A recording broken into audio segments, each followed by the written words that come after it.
আসসালামু আলাইকুম। I news বাংলার আন্তর্জাতিক সংবাদে স্বাগতম। আপনি যদি ইরানের পক্ষে থাকেন তাহলে এই ভিডিওতে একটি লাইক দিন এবং যুক্তরাষ্ট্রের ব্যাপারে বলে যান। সবকিছু ঠিকঠাক থাকলে আগামীকাল ওমানের রাজধানী মাস্কটে আলোচনায় বসবে যুক্তরাষ্ট্র এবং ইরান। এই আলোচনায় কি কি নিয়ে কথা হবে সেটির একটি কাঠামো তৈরি করেছে মধ্যস্থতাকারী দেশ তুরস্ক, মিশর এবং কাতার। এ নিয়ে এক্সক্লুসিভ খবর প্রকাশ করেছে সংবাদ মাধ্যম আল জাজিরা। সংবাদ মাধ্যমটি নাম না করার শর্তে দুজন সূত্র জানিয়েছেন, এই কাঠামোর আলোকে ইরানকে ইউরেনিয়াম সমৃদ্ধকরণ বহুলাংশে হ্রাস করতে হবে। এছাড়া ইরানের ব্যালিস্টিক মিসাইল ব্যবহারের ক্ষেত্রে বিধিনিষেধ থাকবে। সঙ্গে হিজবুল্লাহ, হুতির মতো যেসব সশস্ত্র বাহিনী আছে তাদের সহায়তা বন্ধ করে দিতে হবে। প্রস্তাবিত চুক্তির কাঠামোতে বলা হয়েছে, ইরান আগামী 3 বছর একটুও ইউরেনিয়াম সমৃদ্ধ করতে পারবে না। এ সময় শেষ হওয়ার পর তাদের 1.5% হারে ইউরেনিয়াম সমৃদ্ধকরণে অনুমতি দেওয়া হবে। বর্তমানে ইরানের কাছে উচ্চ সমৃদ্ধকৃত যেসব ইউরেনিয়াম, যার মধ্যে রয়েছে 60% সমৃদ্ধকৃত 440 কেজি ইউরেনিয়াম, তৃতীয় কোনো দেশে স্থানান্তর করতে হবে। এছাড়া ইরান হিজবুল্লাহ বা হুতির মতো বাহিনীর কাছে কোনো অস্ত্র ও প্রযুক্তি পাঠাতে পারবে না। এগুলোর পাশাপাশি ইরানকে কথা দিতে হবে ইরান তাদের ব্যালিস্টিক মিসাইল ব্যবহার করবে না। তবে যুক্তরাষ্ট্র দাবি করেছে ইরানকে মিসাইল উৎপাদন সীমিত এবং এগুলোর আঘাত হানার সীমা কমাতে হবে। একটি সূত্র জানিয়েছে, যুক্তরাষ্ট্র এবং ইরানের মধ্যে আগ্রাসন বিরোধী চুক্তি নিয়েও প্রস্তাব দেওয়া হয়েছে। তবে মধ্যস্থতাকারীদের এসব কাঠামো নিয়ে যুক্তরাষ্ট্র ও ইরান কি বলছে সেটা জানা যায়নি। যুক্তরাষ্ট্র দাবি জানিয়ে আসছে, ইরানকে পারমাণবিক কার্যক্রমের পাশাপাশি মিসাইল এবং প্রক্সি বাহিনীকে সহায়তা নিয়েও চুক্তি করতে হবে। এদিকে মাটির নিচে থাকা নিজেদের নতুন আরেকটি মিসাইল ঘাঁটি উন্মোচন করেছে ইরান।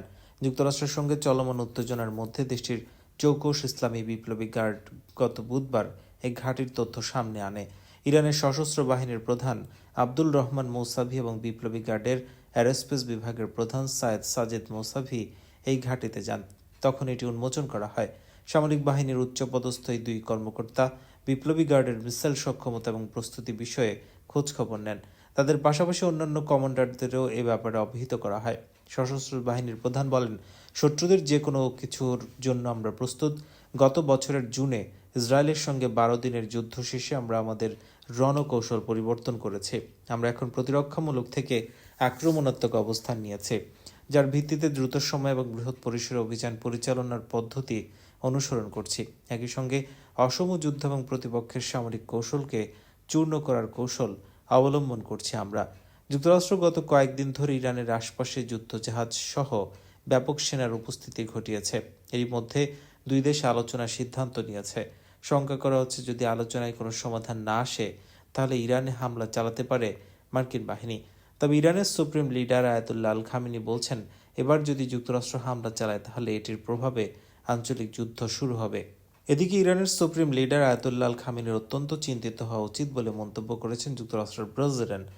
দুই দেশের প্রতিনিধিদের বৈঠকে বসার কথা রয়েছে শুক্রবার, তবে গত বুধবারে বৈঠক না হওয়ার সম্ভাবনা তৈরি হয়েছিল। তখনই ট্রাম্প হুমকির সুরে বলেন, আলোচনা না হলে খামেনির চিন্তিত হওয়া উচিত। নানা নাটকীয়তার পর শেষ পর্যন্ত অবশ্য আলোচনায় বসতে রাজি হয়েছে যুক্তরাষ্ট্র এবং ইরান। ওমানের রাজধানী মাস্কটে দুই দেশের প্রতিনিধিরা বসবেন।